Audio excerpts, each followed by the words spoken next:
nesta congregação. Já se passaram 20 anos, né? Uma história de vitória dessas mulheres que iniciaram e deu continuidade ao Ministério Feminino da congregação El Shaddai. Hoje, o Ministério Feminino, além de jejum e oração, exerce outras importantes funções diretamente ao crescimento da igreja e ao alargamento de suas fronteiras, visando assim a expansão do reino de Deus.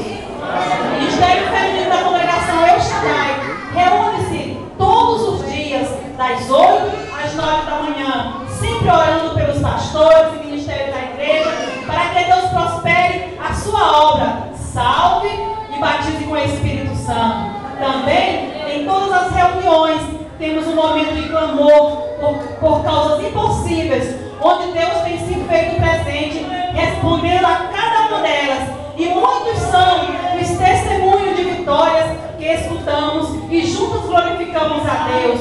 Essas mulheres foram chamadas para servir ao Senhor, foram chamadas pela fé, não olhando nem para um lado nem para o outro. Todas elas, o Senhor tem um propósito em suas vidas, porque elas foram chamadas